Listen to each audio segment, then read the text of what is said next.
오늘 말씀은 욥기서 22장 3절의 말씀입니다. 내가 의로운들 전능자에게 무슨 기쁨이 있겠으며 내 행위가 온전한들 그에게 무슨 이익이 되겠느냐. 아멘.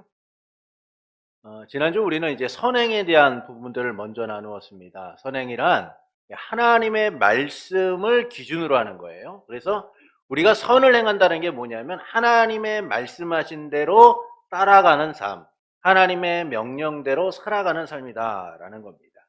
이 선행은 참되고 살아있는 믿음의 열매이고 증거라는 것이죠. 그래서 신자들이 선을 행할 수 있는 힘은 우리에게서 나오는 것이 아니라 전적으로 그리스도의 영으로부터, 성령님으로부터 비롯된다는 겁니다. 그래서 우리가 원한다고 해서 선을 행할 수 있는 것이 아니라 성령께서 우리 안에 그 일을 할 수 있도록 은혜를 주실 때에, 역사하실 때에 우리는 하나님의 말씀을 따라 순종하게 되는 것이고 선한 행위를 행할 수 있다라는 것이죠. 우리가 비록 최선을 다하여 선을 행할지라도 하나님이 요구하시는 것보다 더 많은 것들을 결코 행할 수 없기 때문에 우리는 겸손해야 된다라는 겁니다. 왜냐하면 하나님과 우리의 질적 차이, 이 무한한 차이 때문이죠. 그래서 우리는 우리의 어떤 선한 행위가 우리의 의를 드러내거나 우리의 공로를 드러낸다고 생각해서는 안 되는 거예요. 항상 겸손하게 우리가 무익한 종이라는 사실을 인정하고 나아갈 수 있어야 된다라는 겁니다. 오늘은 이제 선행의 두 번째 시간으로서 우리의 선행이 공로가 될 수 없다라는 사실과 오직 그리스도 안에서만 우리의 선행이 용납될 수 있다라는 사실을 좀 함께 나누고자 합니다. 우리 5항을 함께 읽겠습니다. 길지만 함께 읽겠습니다.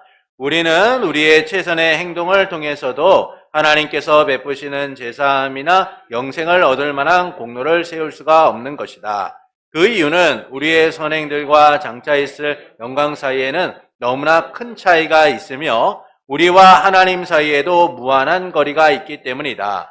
그러기에 우리는 우리의 선행으로 하나님께 무엇을 보태어 드릴 수가 없고 우리들의 전에 범한 죄의 빚을 갚을 수 있는 것도 아니다.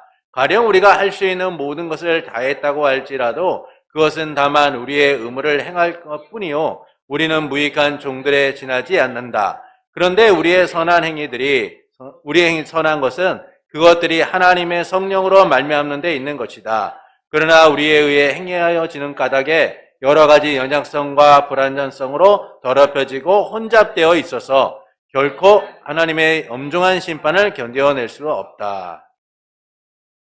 아무리 완벽해 보이는 선행이라는 것도요, 우리의 죄사함이나 영생의 공로가 될 수 없다라는 겁니다. 이는 성도의 행위가 영생을 얻는 공로가 된다라는 이 로마 카톨릭의 가르침을 반박하고 있는 거예요. 그러니까 로마 카톨릭이나 천주교는 이 선한 행위라는 것을 매우 중요하게 여깁니다. 왜냐하면 지난주에도 말씀드렸다시피 그들은 이 공로라는 것을 나의 유익을 준 뿐만 아니라 그 공로가 차게 됐을 때, 넘치게 되었을 때에 다른 이들에게도 유익이 된다라고 여기기 때문이에요. 그래서 그들은 이 선한 행위가 영생의 공로가 되고 또한 구원을 이룰 수 있는 아주 중요한 원리다라고 생각하기 때문입니다. 그래서 누구보다도 이들은 이 선한 행위에 집중하게 되죠. 그래서 5항은 왜 인간의 선한 행위가 공로가 될 수 없는가를 5가지로 알려주는 거예요. 5가지로 알려줍니다. 첫째는 하나님과 우리의 사이에 무한한 거리, 질적 차이가 있다라는 거예요. 하나님과 우리의 사이에 무한한 거리와 질적 차이가 있다라는 겁니다. 우리의 선행들과 장차 있을 이 영광 사이에는 너무나 큰 차이가 있어요. 그러니까 이것은 하나님과 우리의 사이에 무한한 거리가 있기 때문인 겁니다.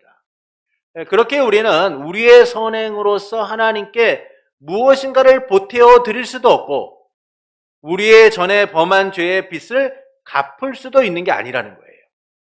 왜냐하면 무한한 거리, 이 질적 차이 때문입니다. 그래서 에베소서 2장 8절부터 9절은 이렇게 말씀하죠. 에베소서 2장 8절부터 9절입니다. 함께 읽겠습니다. 너희는 그 은혜에 의하여 믿음으로 말미암아 구원을 받았으니 이것은 너희에게서 난 것이 아니요 하나님의 선물이라. 행위에서 난 것이 아니니 이는 누구든지 자랑하지 못하게 함이라. 자, 우리가 구원을 얻는 것은 오직 은혜로서 하나님이 선물을 하셨기 때문이에요. 믿음을 선물해 주셨기 때문에 우리가 구원받는 겁니다. 행위에서 난 것이 아니라는 것이죠. 그래서 우리의 행위를 자랑할 수가 없는 거예요. 이처럼 우리의 선행은 제사함이나 영생의 공로가 될 수 없습니다. 그러니까 우리의 행위라는 것은 우리가 보기에는 좀 내세울 만한 것도 있고 대단한 것처럼 보이고 뭔가 하나님을 기쁘시게 할 만한 것처럼 느껴질 때가 있어요. 여러분 기도를 안 하다가 기도를 잘 안 하다가 뭐 하루에 매일같이 1시간, 2시간씩 기도를 한다고 생각해 보십시오. 여러분 안에 얼마나 뿌듯함이 있겠습니까? 야, 내가 하나님 앞에 기도도 하지 않았던 사람인데 매일같이 1시간, 2시간 이렇게 주님을 찾고 주님을 바라보고 있으니 야, 너무나 얼마나 하나님이 나를 기쁘게 보실까? 하나님이 나를 얼마나 대단하게 보실까? 우리 스스로의 기준을 정하고 야, 하나님에게 내가 하는 이 행동들이 하나님을 참 만족시킬 만한 것이 되지 않을까라고 혼자 뿌듯하게 여기죠. 그리고 뭐라고 얘기합니까? 야, 나 기도 하루에 2시간씩 해. 이런 얘기들 하잖아요. 나 성경 1년에 몇 번씩 봐. 이런 얘기들 하잖아요. 근데 주님은 뭐라고 말씀하세요? 자랑할 것이 없다는 거예요, 여러분. 여러분, 우리의 공로로서, 우리의 행위로서 우리가 하나님에게 무언가를 보탤 수 있다면 얼마나 좋겠습니까? 아무것도 할 수가 없는 거예요. 여러분, 우리의 행위라는 게 뭐냐면 먼지와 같은 거예요. 보이지도 흔적도 남지도 않는 그런 먼지와 같은, 훅 불면 사라져버리는 거예요. 그럼에도 불구하고 우리는 이 행위가 마치 하나님을 만족시킬 수 있는 것처럼 착각을 해요. 그러나 그렇지 않다는 겁니다. 왜냐하면 하나님과 우리의 사이에는 무한한 질적 차이가 있기 때문에, 무한한 차이가 있기 때문인 겁니다. 이 차이를 인간의 의지나 노력으로서 메울 수가 있느냐? 메울 수가 없어요. 그럼에도 불구하고 이것을 마치 메울 수 있다라고 생각하는 이들이 있어요. 그들이 뭐냐면 행위를 주장하는 이들. 행위로서 구원을 얻고 행위로서 죄사함을 얻는다고 말하는 이들이죠. 그 행위라는 게 얼마나 볼품없는 것인가를 우리가 생각해 봐야 돼요. 왜냐하면 하나님과 우리 사이에 무한한 차이가 있기 때문입니다. 세상에서도요, 우리는 많은 차이들을 경험하며 살아가죠. 어떤 차이가 있나요? 부의 차이, 신분의 차이 등 우리는 많은 차이들을 가지고 살아가요. 옛날에는 이 신분제가 있어서 양반이 있고 중인이 있고 또는 평민들이 있었고 그 안에는 더 낮아서 노예들이 있었잖아요. 근데 요즘 우리 시대는 어떻습니까? 돈이 우리의 신분의 차이를 나타내는 것들이 돼버렸어요. 그래서 누가 어떤 아파트에 살고 있느냐, 어떤 지역에 살고 있느냐, 얼마나 돈을 많이 갖고 있느냐가 그 사람의 신분이 되고 그 사람의 계급이 되어버린 이런 시대 속에 살죠. 이것들을 우리가 극복할 수 있느냐? 다 극복하고 싶어 하죠. 내 힘으로써 이것을 극복하고 뛰어넘고 싶어 합니다. 그런데 이게 우리가 쉬운 일이 아니라는 거예요. 여러분, 재벌가의 자녀들은요, 정말 우리가 상상하지 못하는 이 많은 돈이 투입돼서 교육을 합니다. 그런데 우리가 그 재벌가의 자녀들을 보면서 야, 내 자녀도 저렇게 가르쳐야겠지. 이런 마음을 갖는다고 해서 그게 극복이 됩니까? 극복이 안 되죠. 불가능해요. 돈의 가치가 다르니까요. 여러분, 그들이 10억, 20억을 쓸 때 우리는 2억 쓰기도 버거운 게 우리예요. 이런 여러 차이들이 우리의 삶에도 극복되지 않는데 하물며 하나님과 우리의 이 차이를 뛰어넘고 살아간다는 것이 가능하냐? 불가능한 거죠. 창조주이시고 구속주이시고 주권자이신 그 하나님과 피조물인 우리가 어떻게 그것이 가능하겠느냐라는 거예요. 불가능하죠. 우리가 그런 생각을 하고 꿈을 꿔도 이루어질 수 없는 거예요. 이루어질 수 없는 꿈인 거죠. 하나님과 인간의 차이는 어떤 것으로도 극복할 수도 극복될 수도 없어요. 여러분, 재벌가에 누군가가 결혼을 하는데 제가 큰마음 먹고 30만 원을 했어요. 네? 30만 원을 했어요. 그래 놓고 그 사람한테 전화해가지고 아이고 반갑습니다. 제가 30만 원 한 거 알고 계시죠? 그러면 그 사람이 어이구 30만 원씩이나 하셨습니까? 대단하십니다. 놀랍습니다. 뭐 이러겠습니까? 한 3억 원 해야지 인정할까 말까인데 30만 원 하고 제가 나 이 정도 했으니까 인정해 주세요라고 한다면 그게 가능하겠느냐. 여러분, 우리가 살아가는 이 시대에도요, 많은 차이들이 있어요. 이 차이들을 우리가 극복하지 못하고 살아가고 있는데, 하나님과 우리의 이 무한한 차이를 우리가 어떻게 극복하고 살아가겠느냐는 거예요. 우리가 해놓은 것은 정말 먼지만큼도 안 되는데 하나님을 향해서 우리는 그렇게 얘기하는 거죠. 하나님, 내가 얼마나 하나님을 잘 섬겼는 줄 아시죠? 하나님, 내가 얼마나 하나님 앞에 헌신된 삶을 살았는 줄 아시죠? 우리는 스스로 되뇌이면서 그렇게 얘기해요. 그러나 우리가 행한 어떤 것도 자랑일 수 없다는 거예요. 왜냐하면 하나님 보시기에 그것은 볼품없고 쓸모없는 것이죠. 그래서 우리는 우리의 공로를 자랑할 수 없는 거예요. 왜냐하면 하나님과 우리의 이 질적 차이, 무한한 차이 때문이라는 거예요.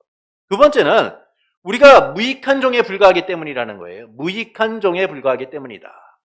가령 우리가 할 수 있는 모든 것을 다 했다라고 해도 우리가 한 일은 의무를 행한 것에 불과한 거예요. 의무를 행한 것에 불과하다.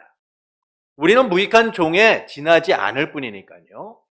누가복음 17장 10절을 보시겠습니다. 우리 지난주에도 이 말씀을 함께 나누었는데 누가복음 17장 10절입니다. 함께 읽겠습니다. 이와 같이 너희도 명령받은 것을 다 행한 후에 이르기를 우리는 무익한 종이라 우리가 하여야 할 일을 한 것뿐이라 할지니라.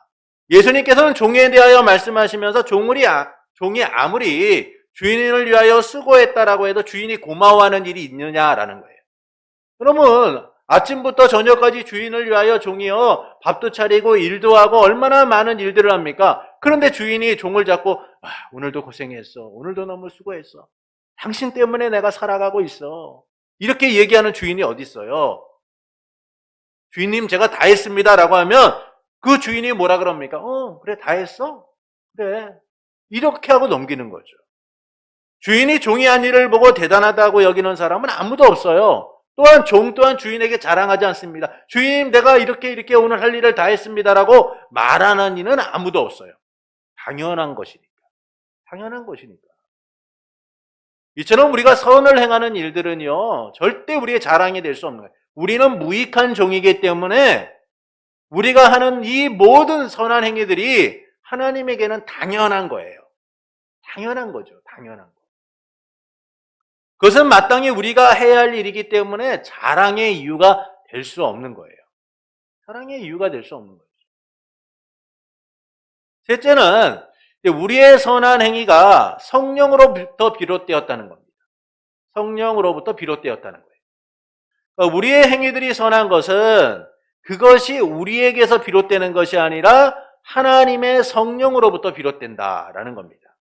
그러니까 인간의 선한 행위는 인간의 의지나 뜻에 의하여 이루어지는 게 아니에요. 우리가 선한 행위를 한다라고 할 때 그 선한 행위는 누구로부터 비롯되냐 하면 성령께서 우리 가운데 굳은 마음을 부드럽게 하시고 우리 안에 선한 일을 행할 수 있는 마음을 주시기 때문이죠. 그렇기 때문에 우리가 선한 행위를 할 수 있는 거예요. 그래서 우리는 이 성령을 통해서 선한 행위를 하게 되고 선한 열매들을 맺게 되는 겁니다. 갈라디아서 5장 22절부터 23절의 말씀을 보시겠습니다. 갈라디아서 5장 22절부터 23절입니다. 함께 읽겠습니다. 오직 성령의 열매는 사랑과 희락과 충성과 온유와 절제니 금지할 법이 없느니라. 성령의 열매는 우리 안에 있는 성품의 변화인 거예요. 하나님의 나라의 이 특징들이 나타나는 겁니다. 이것이 우리의 의지만으로는 가능한 것인가? 불가능하죠.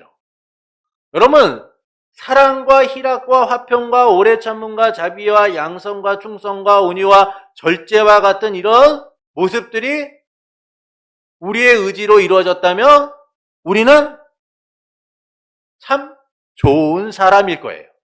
근데 어떻습니까? 여전히 우리는 그렇게 살지 못할 때가 많아요. 왜냐하면 우리의 의지나 우리의 노력으로서는 이걸 이루는 것들이 참 어렵습니다. 그런데 우리가 이전보다 더 온유한 마음을 품게 되고 이전보다 더 화평한 마음을 품게 되고 이전보다 더 사랑하는 마음을 품으며 살아갈 수 있는 그 근원적인 문제가 근원적인 이유가 어디로부터 왔냐면 성령께서 우리 가운데 역사하시기 때문이에요. 그래서 10번 낼 화를요 한 두세 번 더 줄이게 되고, 그리고 더 오래 참는 마음들이 생기게 되는 거죠. 이게 성령께서 우리 가운데 역사하시기 때문인 거예요. 그렇기 때문에 우리의 삶이 하나님 안에서 변화되기 시작하고 하나님 나라의 이 특징들이 나타나기 시작하는 겁니다. 네, 그래서 우리가 우리의 의지만으로는 살아갈 수 없다는 사실을 이해를 하고 성령님을 통해서만 우리가 선한 행위를 할 수 있다는 사실을 기억해야 돼요. 만약 우리의 의지만으로 살아갈 수 있다면, 우리의 의지만으로 이와 같은 일을 이룰 수 있다라고 한다면 이미 우리의 가정과 사회와 국가는 놀라울 정도로 평화로운 나라가 됐어요. 평화로운 모습들로 가득해야 됩니다. 근데 어떻습니까? 여전히 분쟁하고 갈등하는 모습들이 많잖아요. 시기하고 질투하는 모습들이 많습니다. 그것은 인간이 갖고 있는 이 의지만으로, 뜻만으로는 이 세대를, 이 세상을, 우리 자신을 변화시킬 수 없다는 거예요. 그래서 우리의 선한 행위는 성령님을 통하여 비롯되고 그래서 가능해진다라는 겁니다. 넷째는 우리가 행한 훌륭한 행위도요, 죄에 오염되거나 오염되어 있어 하나님 앞에 공로가 되기는커녕 엄중한 심판을 견뎌내기도 벅차다는 거예요. 엄중한 심판을 견뎌낼 수가 없다는 겁니다. 그러니까 우리에 의해 행해지는 까닭에 우리 안에 있는 여러 가지 연약성과 불안정성들이 나타나게 되어 있어요.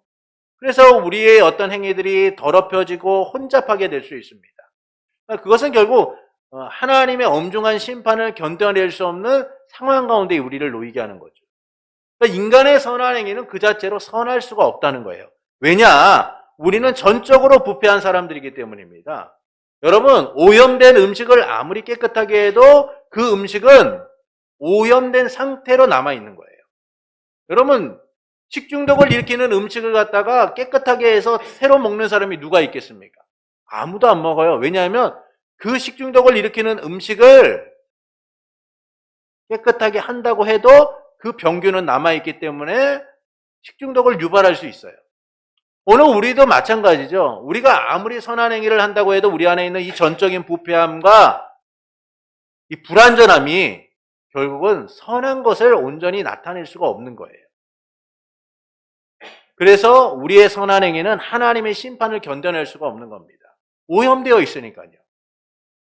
그러므로 선행으로 공로를 쌓을 수 없다는 사실을 우리에게 분명하게 알려주는 거예요. 그런데도 여전히 이제 선행으로 공로를 쌓아 영생을 이룰 수 있다라고 말하는 이들의 이야기는 거짓일 수밖에 없는 거예요.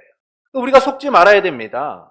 오직 예수 그리스도를 통해서만 구원을 얻는 거예요. 예수 그리스도 안에서만 우리가 선한 행위를 할 수 있는 겁니다. 그런데 마치 우리의 선한 행위가 죄사함이나 영생의 공로를 얻을 수 있다라고 말하면서 인간의 선한 행위를 말하고 그 선한 행위가 초과하였을 때에 누군가에게 유익을 줄 수 있다라고 말하고 있는 이와 같은 거짓 이야기들에 우리는 속지 말아야 된다는 거예요. 인간의 의지나 노력으로는 이것을 이룰 수가 없기 때문인 겁니다. 그래서 성령으로부터 비롯되어야 되고 또한 성령을 통해서만 우리가 하나님 앞에 바른 행위들을 할 수 있다는 사실을 우리가 생각해 봐야 된다는 것이죠. 아무리 우리의 선한 행위가 훌륭하고 대단해도 죄로 오염되었기 때문에 하나님의 준엄한 심판을 견딜 수가 없다라는 거예요. 6항을 보겠습니다. 6항 함께 읽겠습니다. 그러나 그런데도 신자들의 인간됨이 그리스도를 통하여 용납되어 있으므로 그들의 선행 또한 그리스도 안에서 용납되는 것이다. 그러나 그들이 이 세상에서 하나님 보시기에 전혀 흠이 없거나 책망받을 것이 없다는 뜻에서가 아니라 그의 아들 안에 있는 그들을 보시기 때문에 비록 많은 연약성과 불완전성을 수반하고 있을지라도 성실하게 행한 것에 대하여 용납하시고 상 주시기를 기뻐하신다는 뜻이다. 자, 6항은 성도의 선한 행위가 공로는 될 수 없지만 그리스도를 통하여서 하나님께 인정을 받게 된다라고 얘기해요. 오직 그리스도 안에서 용납이 된다는 것이죠. 그러니까 여기서 우리는 두 가지를 좀 생각해 봐야 됩니다. 첫째는 이 세상에서 하나님 보시기에 전혀 흠이 없거나 책망받을 것이 없다는 뜻이 아니라는 거예요. 그러니까 우리 성도들의 삶이 하나님 앞에서 책망받을 것이 없거나 흠이 없다라고 말하는 것은 있을 수 없다는 것이죠. 의로울 수 없다는 거예요. 그래서 시편 143편 2절은 이렇게 말씀합니다. 시편 143편 함께 읽겠습니다. 주의 종에게 심판을 행하지 마소서. 주의 눈앞에는 의로운 인생이 하나도 없나이다. 그러니까 모든 인생은 누구도 의롭지 않은 거예요. 의인은 없나니 하나도 없다라는 말씀처럼 주 앞에 의로운 인생은 하나도 없습니다. 간혹 성경에서 의인이라고 말하는 이들이 등장하기도 하죠. 그러나 의인은 하나도 없다고 하는데 왜 그들을 의인이라고 할까요? 그것은 그들이 의롭기 때문이 아니에요. 하나님이 그들의 연약하고 불완전함 속에서도 인정하셨기 때문이에요. 그 부족함을 하나님이 그대로 받아주셨기 때문인 겁니다. 이를 육항은 자기 아들 안에서 그들을 보셨기 때문이다 라고 설명해주고 있어요. 예수 그리스도 안에서 그들을 보셨기 때문에 그들의 부족함에도 불완전함에도 하나님이 그들을 인정해 주신다는 거예요. 곧 예수 그리스도를 보시고 그들의 행위를 받아들이신 거죠. 그래서 우리의 믿음의 선배들은 예수님의 오실 때를 바라보며 그 안에서 믿음으로 설 수 있었던 거예요. 이처럼 우리는 예수 안에서만 그 삶이 용납받게 되는 겁니다. 그래서 우리의 행위가 전혀 흠이 없거나 하나님 앞에 온전하게 설 수 있다라고 말해서는 안 되는 거예요. 이야기는 결국 우리가 하나님 앞에 드리는 이 행위들이 온전하기 때문이 아니라 그리스도 안에서 용납되기 때문이다라고 말해주고 있기 때문인 겁니다. 하나님께서 그분의 아들 예수 그리스도를 보시고 우리를 용납하시기 때문에 우리의 행위가 선하다라고 인정받게 되는 거예요. 둘째는 많은 연약성과 불완전성을 수반하고 있다라는 점이에요. 많은 연약성과 불완전성을 수반하고 있다. 그 이야기는 우리의 부족함을 분명하게 드러내는 것이죠. 앞에서도 말씀드렸다시피 인간은 불완전하고 미흡한 존재인 거예요. 전적으로 부패했기 때문에 선한 것을 낼 만한 능력이 없어요. 그런데 하나님께서 이와 같은 우리의 이 행위들을 선하다라고 인정하시는 이유는 그리스도 안에서 용납하시기 때문인 겁니다. 그렇기 때문에 우리 안에 있는 이 많은 연약성과 불완전성까지도 하나님은 그냥 인정하시고 받아들이시는 거죠. 그래서 우리의 선한 행위 자체가 용납될 만한 것이라고 생각해서는 안 돼요. 여전히 불완전하고 여전히 연약하지만 예수님 때문에 인정해 주신다라는 겁니다. 마태복음 5장 21절을 우리가 25장 21절을 함께 읽겠습니다. 마태복음 25장 21절입니다.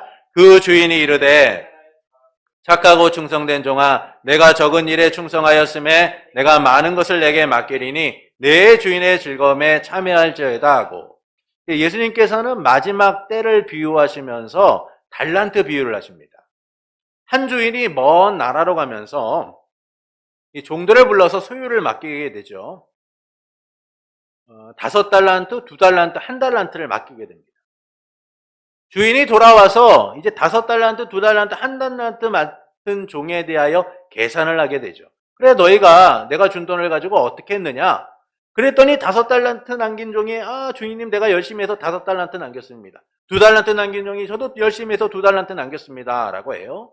그러자 주인이 얘기합니다. 착하고 충성된 종아 내가 적은 일에 충성하였음에 내가 많은 것으로 내게 베푸리니 내 주인의 즐거움에 참여할지어다. 여기서 보면 이 금액이 매우 작은 것처럼 우리는 생각하죠. 근데 1달란트가요 6,000데나리온이에요. 6,000데나리온이라는 이 금액은요 한 사람의 노동자가 숙련된 기술자예요. 그냥 일반 노동자가 아니에요. 숙련된 기술자가 20년 동안 일해야 벌 수 있는 돈이에요. 이 금액이 얼마나 큽니까? 그런데 어떤 종에게는 5명의 숙련된 사람이 20년 동안 일할 수 있는 금액을 제공해 주는 거예요. 어떤 사람에게는 2사람이 숙련된 기술자가 할 수 있는, 한 사람에게는 또 한 사람의 20년 된 숙련자가 일할 수 있는 돈을 준 겁니다. 이게 얼마나 큰 일입니까? 그러면 그 돈을 가지고 그들이 열심을 내서 어떤 결과들을 내야 돼요? 2배, 3배, 4배 그 이상을 내야 되는 거예요. 그런데 얼마를 남겨요? 받은 만큼 남기잖아요. 받은 만큼 남겨요. 여러분, 여러분이 주인인데, 여러분이 만약에 사장인데 이 많은 돈을 종업원에게 맡겼을 때 어떤 기대를 갖겠습니까? 그냥 내가 준 만큼만 남겨라고 생각할까요? 2배, 3배, 아니 그 이상의 성과를 거두기를 원합니다. 여러분, 말씀만 보면은요, 이 주인이 종들에 대하여 얼마나 너그러운 마음으로 이들을 품고 인정하고 있는지를 보게 되는 것이죠. 그들이 낸 성과를 가지고 평가하는 것이 아니라 그들이 부족함에도 불구하고 헌신하였다라는 그 사실에 주인은 뭐라고 얘기합니까? 내가 적은 일에 충성하였음에 내가 많은 것으로 내게 맡기리니 내 주인의 즐거움에 참여할지어다 라는 거예요. 근데 1달란트 받은 종은 어떻습니까? 그나마도 충성되지 못해서 무익한 종이라고 책망받게 되죠. 이처럼 하나님께서는요, 우리의 부족함에도 불구하고 예수 그리스도 안에서 인정해 주시는 거예요. 우리가 대단하기 때문에 우리의 어떤 삶이 하나님께 정말 드릴 만한 것이 되기 때문에 하나님이 우리를 인정하셔서 은혜를 베푸시는 게 아닙니다. 우리의 부족함에도 그것을 인정하셔서 소중하게 여기셔서 참 잘했구나 라고 칭찬해 주시는 거죠. 그럼 우리가 자녀들을 보십시오. 어릴 적에 자녀들이요, 막 엄마 아빠에서 춤추고 막 재롱이라는 걸 떨어요.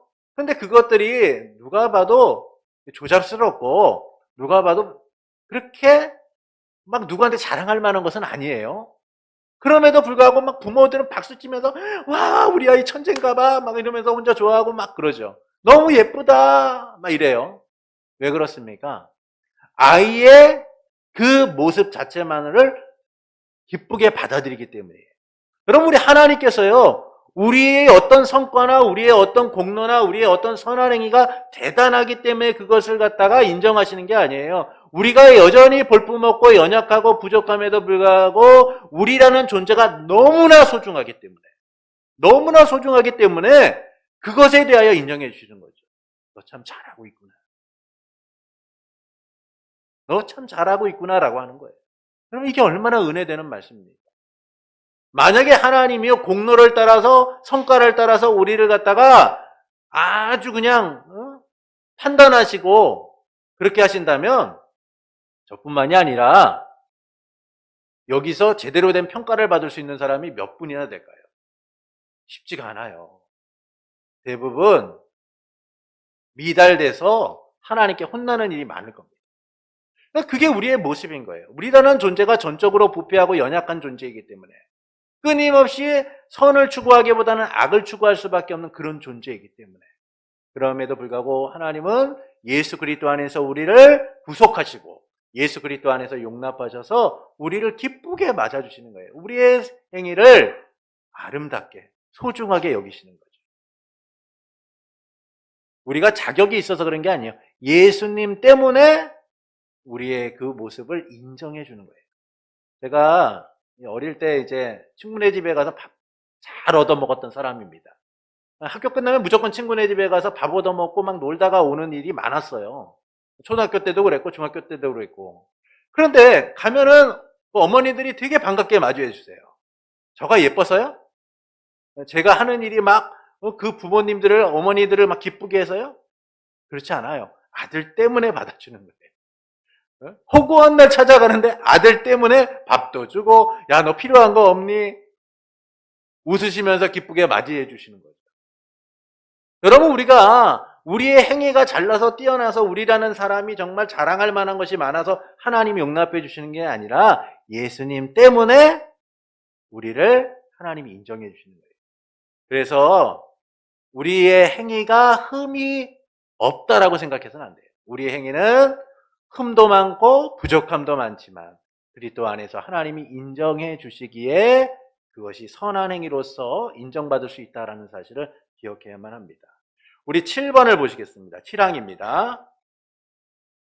함께 읽겠습니다. 중생하지 못한 사람들에 의해서 행해지는 행위들은 가령 그 자체로서 하나님께서 명하신 것들이요, 그들 자신에게 뿐만 아니라 다른 사람에게도 선하고 유익한 것들일지라도 그것들이 믿음에 의하여 청결된 마음에서 나온 것이 아니고 말씀을 좇아서 올바르게 행해진 것이 아니며 하나님의 영광을 목적으로 삼지도 않았기 때문에 그것들은 죄악되며 하나님을 기쁘시게 하거나 사람이 하나님께서 은혜를 받기에 합당하게 할 수도 없다. 그렇지만 그 같은 행위들을 그들이 게을리하게 되면 그것은 더욱 죄악되며 하나님을 더욱 불쾌하게 하는 것이 된다.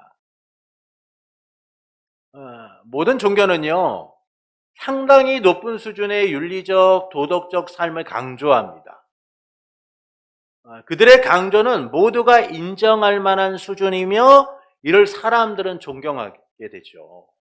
제가 어릴 적에 법정 스님의 무소유라는 작품을 교과서에도 실리고 그래서 읽게 된 적이 있는데 그 책을 읽게 됐는데 저뿐만이 아니라 당시에 많은 사람들에게 큰 반향을 일으켰어요. 사람들은 그분의 책과 삶을 보면서 이것이야말로 구도자의 삶이구나, 선한 것이다 라는 말을 참 많이 했습니다. 그러나 성경은 우리에게 분명하게 말씀해 주죠. 모든 인간의 행위는 선할 수가 없다. 특히 불신자의 삶이 하나님이 명하신 것을 행하고 사람들에게 선하고 유익한 삶을 산다고 할지라도 그것은 악할 수가 있다라는 거예요. 왜냐하면 인간의 선한 행위라는 것은 자체로 오염되어 있기 때문인 겁니다. 그래서 선할 수가 없는 거예요. 여러분, 우리가 부패한 존재이기 때문에 우리가 누군가의 삶을 보고 저 삶이 선한 것이구나, 윤리적이고 도덕적인 삶이구나 라고 생각하고 그것을 추앙하고 따른다라고 할지라도 그것은 선할 수가 없다라는 거예요. 왜냐하면 이미 우리가 갖고 있는 이 근본 자체가 잘못되어 있어요. 부패하고 타락한 존재이니까. 그래서 우리는 선할 수가 없는 거예요. 그런 우리가 선하다고 인정받는 근본적인 이유는 바로 예수 그리스도 안에서 받아들여지고 용납되기 때문인 거죠.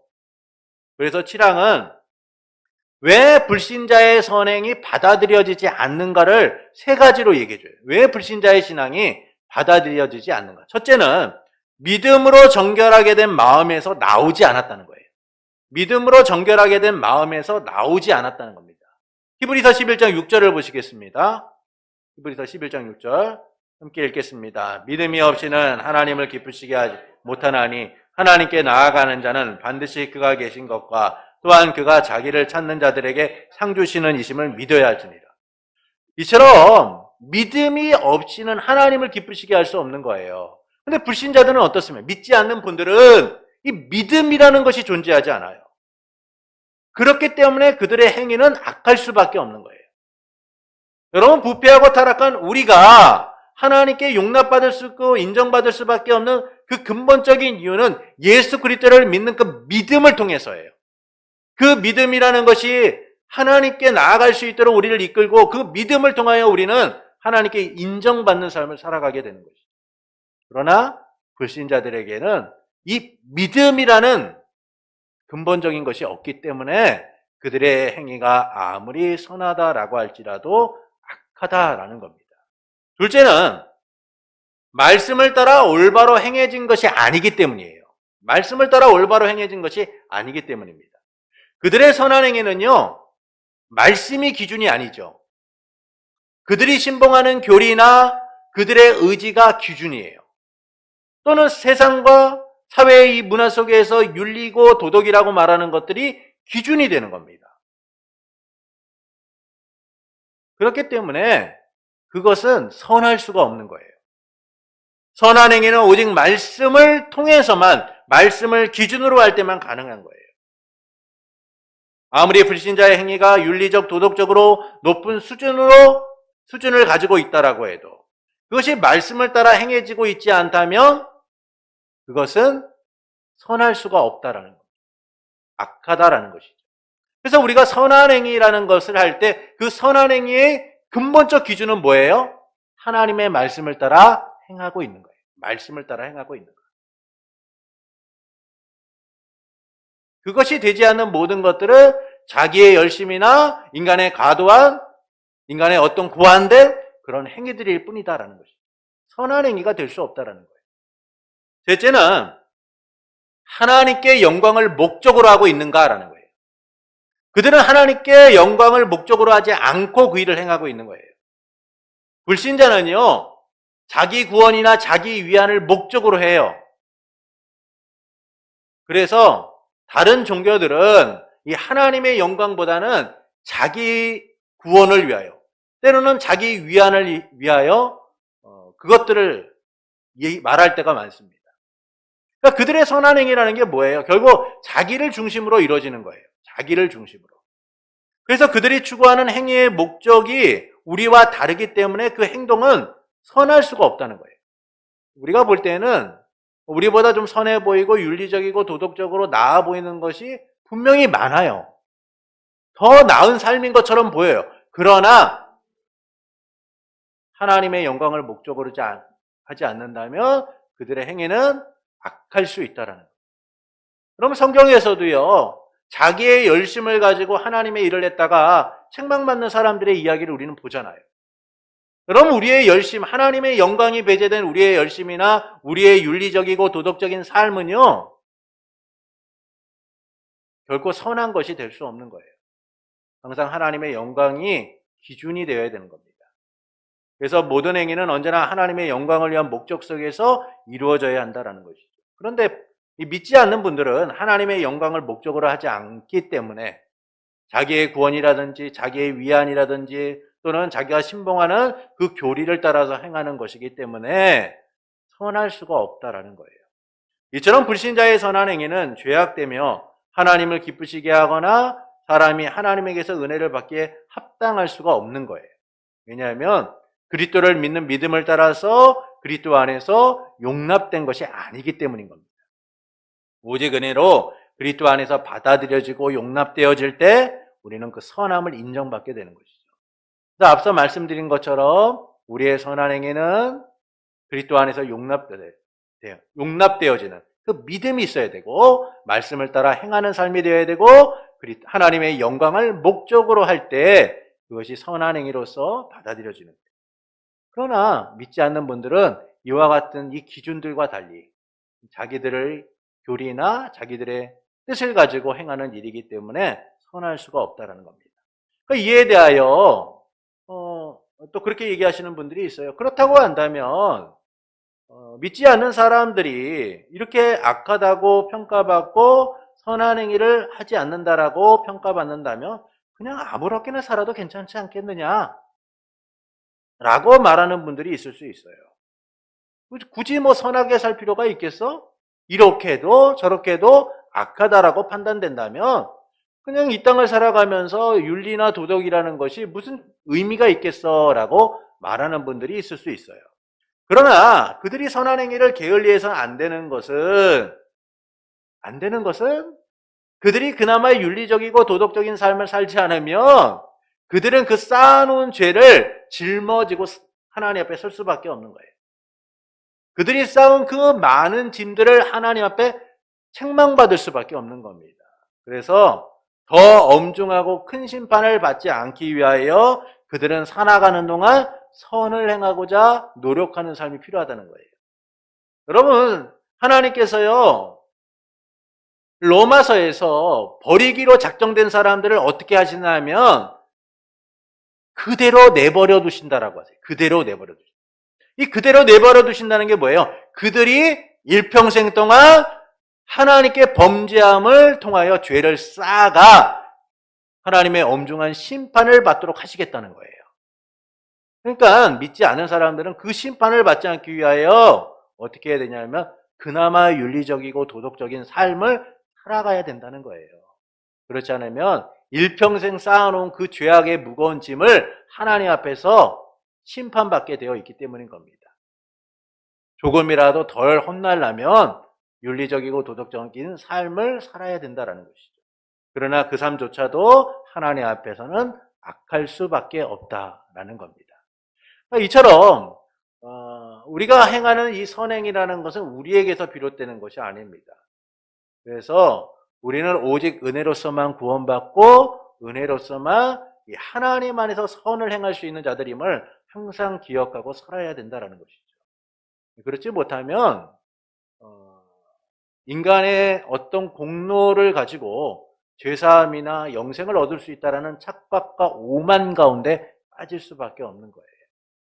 그러므로 우리는 항상 하나님의 은혜가 아니고서 그리스도 안에서 우리가 용납되지 않고는 우리의 선한 행위가 선할 수 없다는 사실을 기억할 수 있어야만 합니다. 우리 핵심 요약을 보겠습니다. 1번, 우리 최선의 행동으로 하나님께 베푸시는 죄사함이나 영생을 얻을 만한 공로를 세울 수가 없다. 우리는 하나님과의 질적 차이를 갖고 있어요. 무한한 차이를 갖고 있습니다. 그래서 우리가 아무리 노력하고 대단한 것을 이뤘다라고 해도 죄사함이나 영생을 얻을 만한 공로를 세울 수 없다라는 것이죠. 두 번째는 신자의 인격이 그리스도를 통하여 용납되어지듯이 그들의 선행 또한 그리스도 안에서 용납되는 것이다. 여러분, 우리가 하나님 안에서 선한 행위라는 것이 인정받게 된다는 것은 그리스도 안에서 용납될 때만이에요. 하나님이 그리스도 안에서 우리를 보실 때에만, 그리고 그것을 인정하실 때에만 그것이 선한 행위인 거예요. 그러므로 우리의 공로를 자랑하거나 우리의 공로가 하나님께 인정받을 만한 것이다라고 착각해서는 안 됩니다. 오직 그리스도 안에서 용납되어질 때, 그리스도 안에서 받아들여질 때만 우리는 그것이 선함을 이룰 수 있다는 사실을 생각해야 된다는 것이죠. 3번을 보시겠습니다. 중생하지 못한 사람들의 선하고 유익한 행위라도 믿음에 의하여 말씀을 따라 행하지 않고 하나님의 영광을 목적으로 하지 않기 때문에 죄악되고 은혜 받을 만한 합당한 것이 되지 못한다라는 거예요. 그러니까 결국은 믿음이 없고 말씀을 따라 행하지 않고 하나님의 영광을 목적으로 하지 않는다면, 이 세 가지 중 하나라도 없으면 중생을 얻지 못한 자들, 믿지 않는 자들은 그 행위가 선할 수 없다라는 겁니다. 그래서 우리는 항상 하나님 안에서 은혜로서 이 삶을 누리고 있다는 사실을 감사하면서 살아갈 수 있어야 돼요. 그래서 믿지 않는 자들은 아무리 그들이 윤리적이나 도덕적으로 뛰어나도 그것은 선한 것이 될 수 없다는 거예요. 그나마 해야지 하나님의 엄중한 심판을 덜 받는 것이기 때문에 그들은 윤리적, 도덕적으로 해도 더 살고자 힘쓰는 자들이 되어야 된다는 겁니다. 이처럼 우리의 선한 행위는 하나님의 은혜로 그리스도 안에서 용납될 때만 가능하다라는 사실을 항상 우리의 마음에 새기고, 우리의 의를 자랑하거나 우리의 공로를 자랑하거나 우리의 공로나 우리의 의가 죄사함이나 영생의 공로를 이룰 수 있다는 착각 속에 빠져서는 안 됩니다. 항상 우리의 연약함과 우리의 부족함과 우리의 전적 부패함을 인정하고 하나님이 은혜로서 우리의 행위를 받아들이고 인정해 주시고 있다는 그 감사함 속에서 겸손하게 나아가는 복된 성도가 되기를 예수님의 이름으로 축원합니다.